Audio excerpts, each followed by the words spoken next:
άδεια Καζίνο Resort διάρκειας 30 ετών θα δοθεί το Μάρτιο του 2015. Η κυβέρνηση καταθέτει νομοσχέδιο στη Βουλή εντός Μαΐου. Αισιόδοξα μηνύματα από τον Γιώργο Λακοτρίπη για τον τουρισμό με θετική ανατροπή του σκηνικού για τη Βρετανία.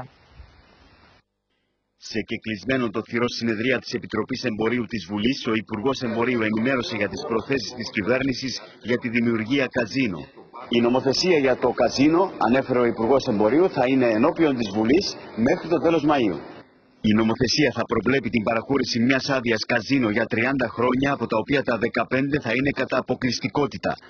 Την περιοχή που θα λειτουργήσει το καζίνο, που θα έχει τη μορφή resort, θα επιλέξει ο ίδιος ο επιτυχών προσφοροδότης.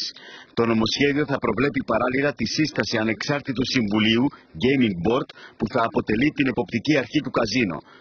Εξετάζεται το ενδεχόμενο να δοθεί στον επιτυχών προσφοροδότη η δυνατότητα τοποθέτησης μηχανών παιγνίου σε διάφορες περιοχές της Κύπρου πέραν του καζίνο resort. Προσδοκούμε ότι θα μπορέσουμε, αφού ψηφιστεί ο νόμος, να διοδοτήσουμε εντός περίπου 8 μηνών με διαδικασίες ανοιχτού διαγωνισμού. Η δημιουργία καζίνο θα δημιουργήσει σοβαρά κοινωνικά προβλήματα. Εμείς είμαστε θετικοί στη δημιουργία καζίνο, αντιμετωπίζοντας παράλληλα και όλα τα κοινωνικά προβλήματα που μπορούν να προκύψουν. Ότι είμαστε έτοιμοι να συζητήσουμε οποιαδήποτε νομοθεσία θα κατατεθεί ενώπιον της Βουλής των Αντιπροσώπων σε σχέση με τη δημιουργία καζίνο.